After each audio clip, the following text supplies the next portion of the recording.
Hello and welcome, everyone. We are so excited to have you joining us. We are here yet again talking about NASEF Farmcraft land demand and how we are learning all about a ton of different aspects of agriculture this season through Farmcraft and through Minecraft. So it is great to have everyone. My name is Claire LeBeau. I am the Chief Advancement Officer at NASEF, the Network of Academic and Scholastic Esports Federations. And here, as always, with Eric. Tell us a little bit about yourself and about Clever Lake. Hello. Do you think they don't know by now? I'm just always curious. I know we do introductions. It's a formality, but I feel like they've got to have some insight by now. But I I hope am Eric so. Leitner. I go by River as a screen name, and we do love to use our screen names in Clever Lake since, games are what we do.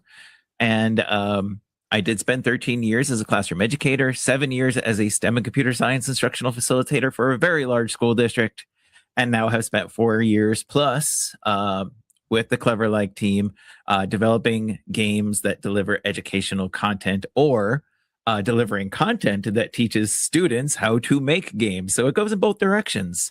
And we in the past we've done a live stream of how we've built and developed Farmcraft, and maybe we'll have to do that one again. I think so. That was a lot of fun. I think the peek behind the curtain is always great, isn't it? And we're lucky today to have joining us two wonderful individuals. And I put a little bit of information on the screen here, but why don't you go ahead and tell us about yourselves? Akil, we'll start with you. Hello, everyone. So, Akil O'Connor from Trinidad and Tobago. So, I am a primary school teacher at St. Margaret Boys Anglican, as well as I do work with the Scholastic Esports Research Center, as well as with NASEF, with programs such as Farmcraft and other programs. Excellent. And Salim, tell us about yourself. I'm Salim from Trinidad, and I've been participating in Farmcraft for around 4 years now. Very good. And you have done quite well also as you've been participating in Farmcraft. So we're really, we're thrilled to have you joining us today. So let's just start with a little bit of discussion with the two of you around Farmcraft and Minecraft. Maybe tell us first how Farmcraft has helped you either teach about or learn about farming as you're going through and playing the game. Okay, I can go first. We're talking about the teaching. So, all right. So for me, Farmcraft has helped me to bridge the gap between theory and something students can actually experience. Because as it's hard to believe, it's hard to teach agriculture orally. Agriculture is something you need to experience, get your hand in the dirt, feel the leaves. So in a normal classroom, farming could feel abstract.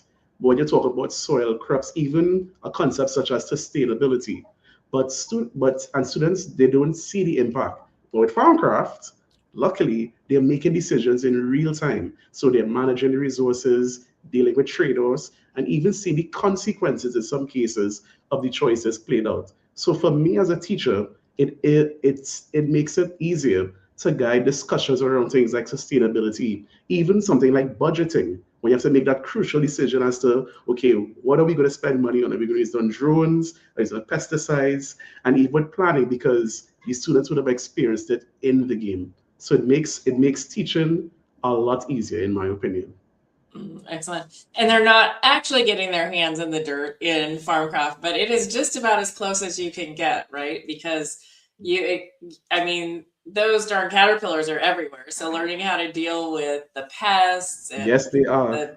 everything, I think that's the fun and also the anguish sometimes of Farmcraft, right? Salim, what do you think? How has playing Farmcraft helped you understand farming better? Well, it taught me the basics of farming. It taught me how much I need to take care of the plants on a daily basis. And it taught me what I need to take care of the plants. Because right now I have a couple sweet peppers growing in the little garden I have outside there. And with Farmcraft, I know I need to water it on a regular basis daily. I need to spend money on it to take care of it. I need fertilizer. all that stuff. And really, it's just helped me build my knowledge on the subject. That's excellent. I love that you took what you learned in the game and now you're applying it in your garden, in your yard. That's fantastic. You'll have to tell us how those sweet peppers turn out. Yes. Yeah. So is there anything new that you learned about farming? Maybe not only the kind of farming you do in your backyard, but farming overall, as you have played Farmcraft over the years? Well, it taught me that you could use technology with farming. That's something I never thought could be possible. I really only thought that farming was just manual labor, but it showed me that it could be automated and have less labor. It'll That's just cost excellent. more. Right. But then those costs pay off sometimes, right? Because if you invest wisely, then it will help you get a larger crop in the end. Hmm. Yeah. Akil, what are other things that you think your students are learning about farming that they didn't know before they played Farmcraft? So some things I picked up that I think they're learning is that, well, first thing is that I am learning that they don't feel like they're being forced to learn, which is good because they're Uh, playing the game and they're learning in real time things that normally would come under a subject head and a topic. So they already see it as something fun that when the engagement is natural, and that's what I love about Farmcraft. It's so natural. You put them in the world. They go to talk to the scientists. They read, and the beauty is you're not fighting for their attention. Like they're already engrossed in it. They're interested. Like, okay, let's see where this is going. So just with a little coaxing, they naturally get themselves into it. So the freedom that Farmcraft allows, it allows the students to experiment, to fail, to try again without the pressure, and that is also something I really appreciate about Farmcraft. It's I don't want to say it's punishing, but at the same time, it's not forgiving. We know what we're chasing. They know what they're chasing after. They want the high score. They want to do better. Why? How can we, manage the farms better? So for me, what I learned is that they are learning so many different things without forcing them to learn it. Right. Excellent. I love to hear that. I love to hear that. So, well, let's not just talk about Farmcraft. Let's dive in and take a look. Eric, are you ready? Do you want to show us your world here? Oh, guess what? You did it today. You're muted. Oh, Someone has to do it, or it's someone not had a to do it. true live stream. That's just how that works. Absolutely. But let me go ahead and find a world. I want to find one where we're in a specific spot. Unfortunately, I've had a little bit of a struggle with that because we did do the intro walkthrough last time. Yep. And I want to kind of jump in mid-game if possible. Okay, So unfortunately, the world I was in was a little interesting. So let's see if this is our one right here. All right. Excellent. But we had a challenge last time, and the challenge was to focus on food, which is what we've been doing for every part of the season. And that obviously has changed quite a bit because now we're not just focusing on food, we're focusing on various elements of the game, right? So this time we're focusing on food, clothing, and shelter, and how we have to manage land for all of those things. So I wanted to kind of dive in a little bit, and I'll tell you what, I'll take you a little, we talked about the development process, and I will be honest, I'll take you a little behind the scenes here. We're going to jump into a world we use for testing. That way I can kind of jump around and show some things a little easier. But we can talk about some of those things that you'll see in the world. So let's go ahead and share this. Okay. And I'm going to teleport back to the hub for the purposes of where we are. And so one of the questions as we start to go through the game, so we went through the tutorial, we started to grow some food, we harvested some food. In that tutorial, we went over to our seed supplier and we bought seeds to, grow our food plants. But this is also where we would go. And we want to now look at all of those elements to grow things like our cotton seeds. And again, we have separate plots of land. I'll buy a few packs of those. And we have separate land available for growing cotton fields. Now I have all of these unlocked because I'm in a developer mode right now, but don't worry about that. It still functions the same. But if I go to, let's say, this cotton field, and I plant some cotton, we're going to notice some differences. And you know what? You talked about automation, so let's do some automation. We'll do a bunch more automation in just a moment. But if we grow this, and so far things are pretty similar, right? We chose our seeds. We went there. We asked the farmer to plant our seeds. We'd made decisions around whether we were going to use manual or automated labor. And then we're starting our season. And this is where our season has begun.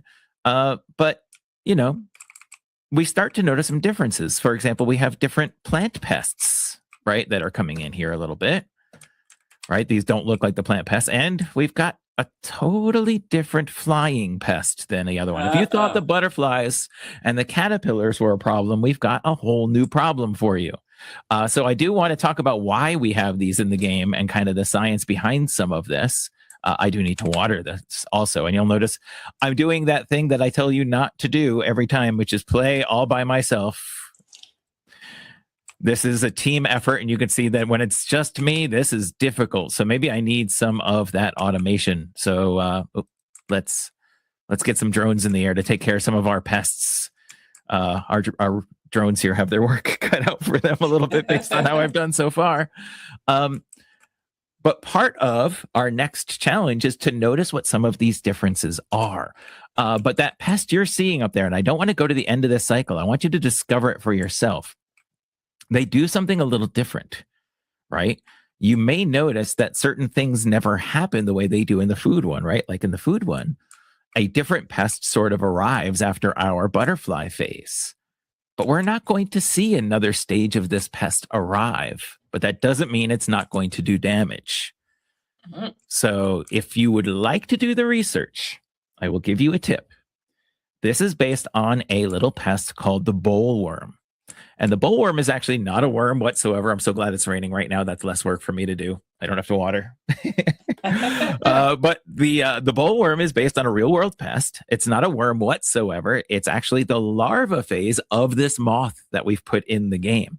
And what makes it difficult to manage is that little larva, that little what we call the bollworm, feeds on the bud inside the flower of the cotton plant. So it crawls inside it. So half the time farmers do not know that those crops have been infested. Wow. It's not as obvious as seeing the pest on the outside until it's too late. And we can start to see some of the differences in our crops here, right? Color-wise, we have some distinctions in our crops. Something is going a bit wrong. Oh, I see That's that. fertilizer. So the caterpillars are obvious. You can see them and target them individually, but this one is a little bit sneakier and goes from the inside. It is much sneakier, which means handling those pests before they lay their eggs and they invade those buds is going to be essential. Hmm. And I love the real world lesson that this is teaching, because every crop is not the same. Just like, you know, the food isn't the same if you're growing, I don't know, watermelon or almonds. Yeah. The crop is not the same if you're growing food versus cotton, and therefore the pests are not the same either, because they're attracted to different things as well. Exactly. And if we look at this cotton plant, right, and we look at this cotton plant, we're noticing a distinct difference. One of these seems very healthy and usable, and one of them does not seem that way at all, right? So in the other one, where the crops would simply be destroyed by the caterpillars, it is difficult for us to tell whether or not these crops are being damaged. And that is a real world problem that farmers face. And how do they have to deal with those? So I will go ahead and harvest these. Let's harvest this. But rather than grow more here, I'm all by myself. I'm going to teleport back to the hub. So one of the things that comes up, right, because last time you played, if you played that first one and you did challenge one, you started to experiment with the processes of the game and try to figure out like what you needed to do to be successful. And a lot of that is trial and error, which is what we designed the game to be. But there is a way to kind of get at least some guidance, right? So where do we get guidance in this world? And to do that, we go to our computer, our census computer, right? Because our goal of the world is to grow our population. So this computer will tell us our current population data. As well, we can see it on the side there as well. But if I click in here, not only will it tell me that, it will tell me what is the next step or milestone I need to get to, and how do I get there? Right. So my next milestone is to reach 50,000 people as my population. But to do that, I have to be growing at least 5,000 units of food, 5,000 units of clothing, and 40,000 units of lumber. But that's not just grown, that has to be grown and processed, right? It has to be available resources to the community. So if I look at my scoreboard on the right-hand side of the screen, I can see that I have 5,000 food already processed. I have 5,000 cotton already processed, but my lumber is short of that 40,000 goal. So that informs me that I need to head to the lumber field. And we did go through the demo of this a bit last time. And I need to harvest a lot of this lumber. And again, I'm doing it a little faster. Pay no attention to me having superpowers in the world. Right. And that also means making sure we have enough saplings that we have purchased from the lumber farmer here as well, because we cannot cut down more trees if we do not replace them. And of course, I will have to make sure that I go process this lumber as well.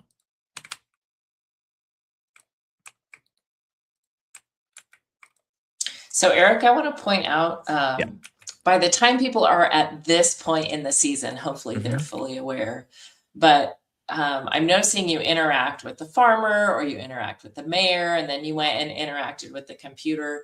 So it's really important that you don't just go blindly wandering around and trying to accomplish things. There are people in place and tools in place to help guide you through the game. And so we want to make sure that you keep your eyes open and that you pay attention to those, and then you take the advice that they're giving you. Absolutely.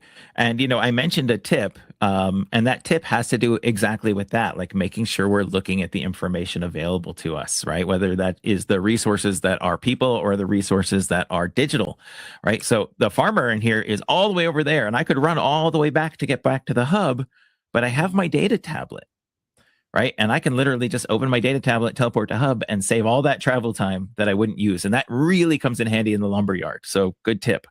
Additionally, I can look at my harvest menu and I can see how much processed or unprocessed lumber I have, or unprocessed food I have, which lets me know I've got to get back here and get to my mills and make sure that I'm processing these things as I go as well, get those gears running. Additionally, if I go back into my tablet, I've got an inventory menu. And that tells me how much inventory I have.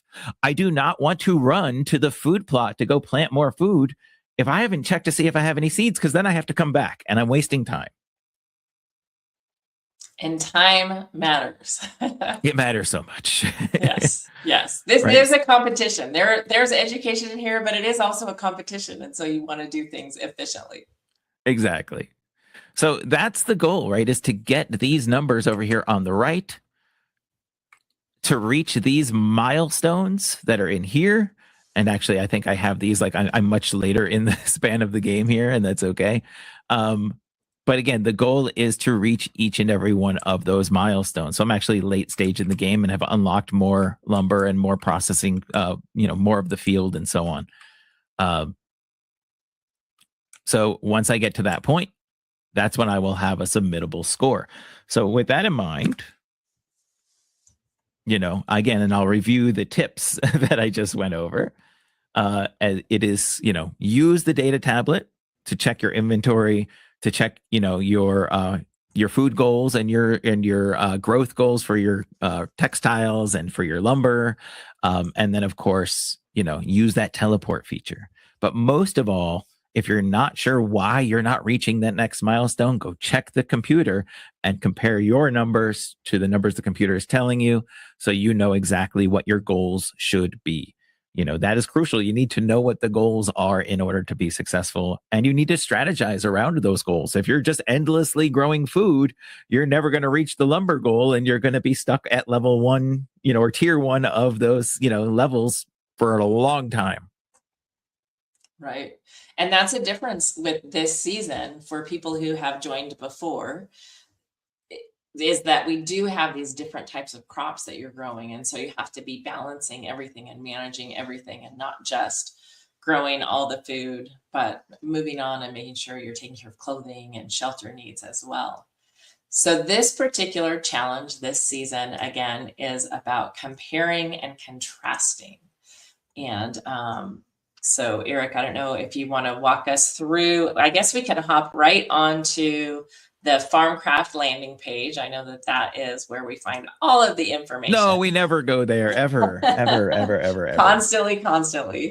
So walk us through what we find there and how we can get the details for this challenge. Sure. So this is the landing page again, as always. This is at nasef.org/farmcraft. It will bring you right here. And, of course, I say it every time, and I mean it every time. Hey, look at that registration button. It's still there. It's still there. That means you could still register, and you could even go back and do some of those challenges that you missed. They're still available, right? The team guide, still there to guide you through that process, as well as downloading the world file for the world that I was just in, which you can do right from here. And if you're not sure how to do it, there's a guide that will show you how to get the world file, install the world file, and play the game. And then, of course, we have all of our challenges that we're going to get to, but also a reminder that we are offering this season a fully laid out step-by-step learning management system. So if you would prefer to do it that way, so it takes you step-by-step through the process, we have that available, and I'll show you that in just a minute. But we did regular season challenge 1 that was focused on food. And some of you may have noticed if all you did was focus on food, this was just saying, your community is not going to grow very much, right? They've got a lot of food, but they've got, nothing to wear. They've got nowhere to live. And that might not be the most ideal situation for a community. So there are other things to consider. So while we focused a lot on food in past seasons, time to change that mindset a little bit and realize that there are so many more things. That's what I love about Farmcraft is every season we do this, we're like, remember, even from season 1, we're like, let's talk about the challenges that farmers face. And every season we're like, but wait, there's more. Right. And more and more. Yes, exactly. Right. So this is now, go ahead, challenge 2. We are on challenge 2. And challenge 2 is literally sort of the thing I've been talking about this whole time as I was demonstrating that, is now we want you to get in and really play all aspects of the game. And while you're doing it, we want you to compare and contrast how land is used for each of these 3 essential needs, right? So we've got food that we need to grow, but we also need to grow things to make clothing. We need to grow things to make homes, right? Those food, clothing, shelter needs. What is similar about those farming practices? And what is uniquely different about those farming practices? And of course, some of them will have some more in common and still have some differences, and some of them be drastically different for various reasons. So we want to hear from you, both in the game and how you think that reflects the real world. How are those different in the game? How are they similar in the game? And of course, how are they similar and different in real life as well? So that is our challenge for challenge 2. And again, you can find it right here on nasef.org/farmcraft. But also, if you are in the Clever Like LMS, right, we've had all of our everything from getting started down through our preseason challenges to getting the competitive world that we're using now. Just did challenge 1. And of course, challenge 2 is now available in the exact same way. So if I click into there and we scroll down a bit, I'm clicking on the wrong, I have too many screens open, right? We can see there is that same verbiage for our challenge. And of course, we could jump right to the next one and see that our challenge submit entry button is right here. And I like this because what I did also for this one, if you need the assistance, and I'll go back one page, is before you even get to submit some of those things, right? Like you're asking your questions, you're going through there. So when you get to that next page, you're ready to say, okay, we've done that. Now we're ready to kind of click submit. Additionally, in here, we're starting to get to the phase, and we'll talk about this a little bit more, that when you reach the end game, you may want to start submitting your scores because there's no limit on how many of your scores to get on the leaderboard you can submit. And so that's available in here as well. If we just proceed through, right? And here we can submit our scores. We see the link to submit our scores, but also what we should have ready informationally before we even go. Like, what is everything I'm going to need to submit my scores? And here is everything, including what a screenshot of a completed game and score looks like, right? That means, of course, that our ticks or timer has stopped, that we should see the right population number, that you've reached that goal of 50,000 population. And of course, what we're really looking for is how rapidly or how effectively, how efficiently were you able to complete that? And for that, we're using ticks. Ticks is how time is tracked in Minecraft. So lower tick score is better, right? This is our golf game. Excellent. All right. And so we have the challenge is available. Remember that you can submit both through video or through blog. If you prefer to write things out, we'd love to have you submit that way as well. And one of the favorite things we love to talk about, I did mention earlier, you do want those ticks lower and your score higher because this is a competition. And so when we talk about competition, we also want to talk about prizes. So we do have prizes available for you, valued at $250, $200, or $100 for each division, depending on if you are first, second, or third. So Akil, congratulations to your team, because I know that you received a prize for your placement last year, which is amazing. And then we do also have the random draw, so that if you enter and you do all the work, but you are not the best, we still want to give you a little chance at a prize. So that's available as well. And then let's see. So we just wanted to come back and just ask a couple additional questions of Akil and Salim. So just tell us, now that we've seen the world, and hopefully a lot of people watching have already been in the world, but it's possible they have not. So now that we have seen the world, what do you think makes Farmcraft easy, and what do you think maybe makes it tough?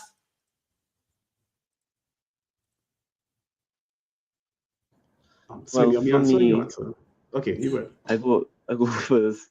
Well, for me, what makes Farmcraft easy is that it takes things from real life and puts it in the game. And because most people already know how the game functions and most people already know how the game works, they'll understand better and they'll use it better to apply it to real life. Right. For me, what I would say, what makes Farmcraft so easy is the entry points. As Slim said, everybody knows Minecraft. But somehow, whenever you say Minecraft education, it gets a little jarring. They're like, "Oh no, it's education." So these students already know Minecraft, so they can jump in, they can move around. There's no learning curve. That's a good thing. It's just the start. But what makes it difficult is everything after that. Oh yeah, we know to get to the Ender Dragon. We know about these things, but okay, let's take that knowledge and apply it to Farmcraft.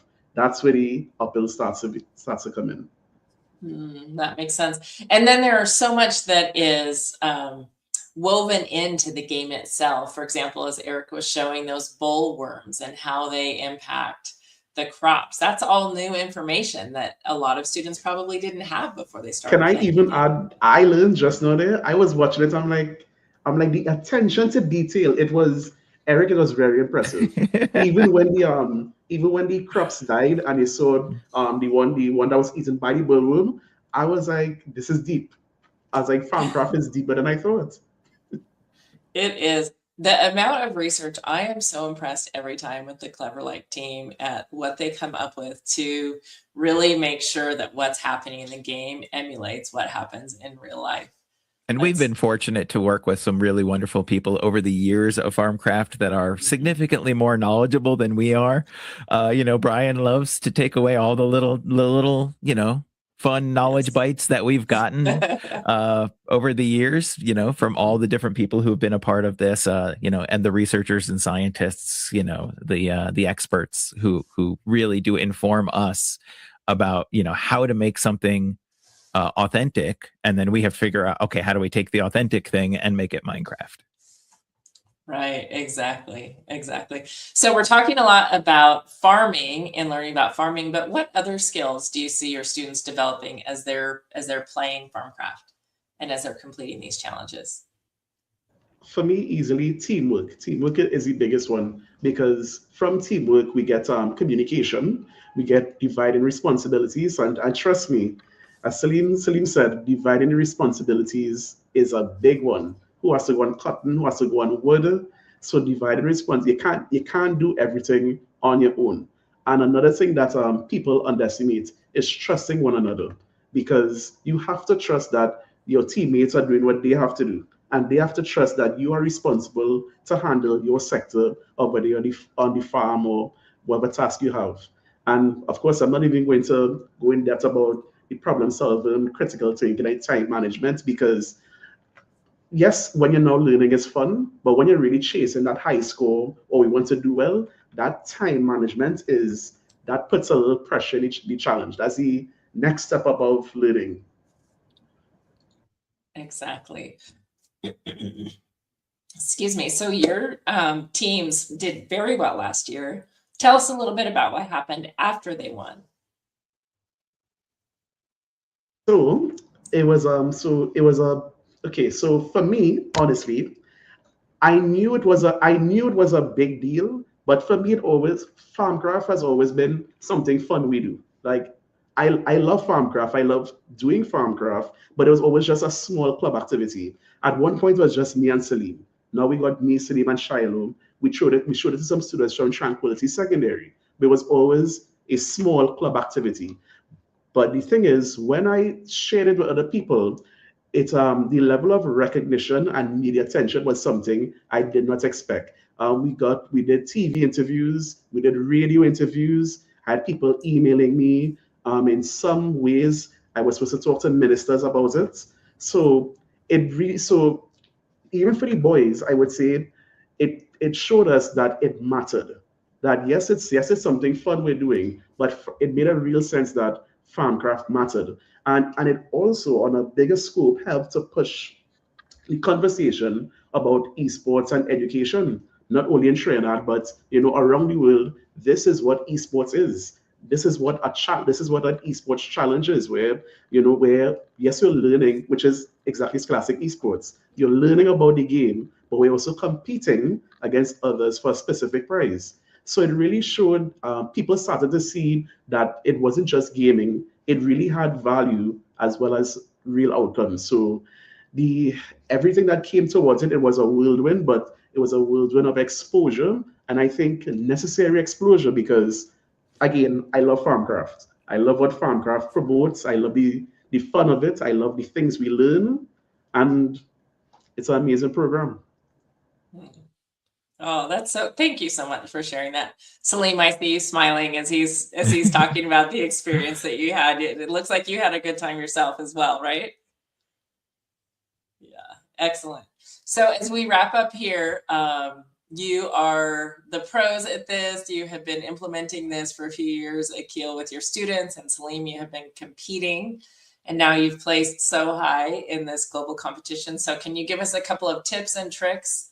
Salim, why don't we start with you? What kind of tips do you have for other students who are participating in Farmcraft? By the way, Salim is our team leader. So Salim, Oh. I'm giving you permission. Give them some tips. Share the secret sauce.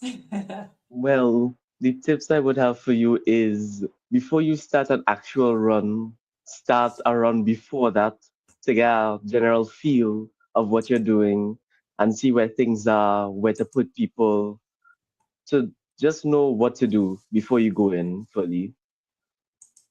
And our next thing is, put people where they're comfortable. Some people will be more comfortable going in lumber, some people will be more comfortable going in cotton, food. It's really important when you think about it in the long run, because they're the people who have to take care of it until it's finished. Mhm. That's good advice. And that translates so well. That's a lot of, we look at this as a game, but there are so many principles from it that you can apply to real life. And, I was just thinking, as you said that, there are some people in a company that are going to want to be on the technical side or IT or something. And then there are some that are going to be the creatives or the marketing people, and that division of labor, and then also finding what you enjoy and working in that space is really important. Akil, do you have any suggestions for educators who are implementing Farmcraft? For educators who are interested in farmcraft, and even from what I am learning from new people coming in, Do not be intimidated. People see Minecraft education and they're like, oh no, what is this? Do not be intimidated. There's a lot of help online. NASEF is helping. I love what Clever Like is doing. That LMS is amazing, by the way, Eric. That Oh, is thank really you so cool. much. So don't be intimidated by the process. So that's the first thing I would say to educators. Also, I would say let the children have fun. Yes, it's a competition. We know it's a competition. But before we can get to the competition, they have to understand the game. And they will understand the game through playing. That's the easiest way I can say it. Let them have fun. Just give them an hour, give them two. Let them, even if you have to do it for multiple times, don't focus on the end result just yet. Let them play it, let them understand, because they will figure out strategies before you can design strategies for them. So don't try to be the boss of them. Let them enjoy it, and along the way they will learn, and they might be shocked. They may find a strategy that gets them into a top placement. So enjoy it. I love that message because that is the message we've been trying to deliver for a decade, which is, you've got, if you have 20 students in a room, you have 20 Minecraft experts. You don't need to be the expert as the teacher. You need to facilitate the opportunity and allow the students to show off the skills that you might not know they have. One thing I've learned is that compared to Salim and Shiloh, I am not an expert. I don't try to be an expert. And guys, please teach me. Tell me what to do. Yeah, I'm still that way, and I work on things in Minecraft all the time. We every time, don't we, that the students will submit something and we'll all say, I can't believe they thought of that. That's amazing. All the time. That's fantastic. Well, just to remind you, we do have the challenge guides available now, as we said, in that fantastic LMS from Cleverlike. And then also we do have the PDFs that are published on the NASEF website, and those are available in English, Spanish, and French. So you can access those at nasef.org/farmcraft. And as well, make sure when you're registering that you let us know. We're going to want to know the name of your teams and then the number of students participating, and then also whether you need Minecraft education. We do provide Minecraft Education Edition for free to go along with all of these fantastic educational materials. So there's truly absolutely no cost for you to participate. So you just indicate on that registration form how many licenses you need, and we will get that taken care of for you. And so with that, we can't wait to see what you all do with this challenge number 2 to compare and contrast. And we will see you again on April 15th. And we'll be talking about the final challenge of this season. So thank you all for joining us today so much. And especially Akil and Salim, we want to thank you for sharing your information and your experience, and congratulations again to you for your placement in the last season. And we can't wait to see what your students do this time too. Thanks, everyone.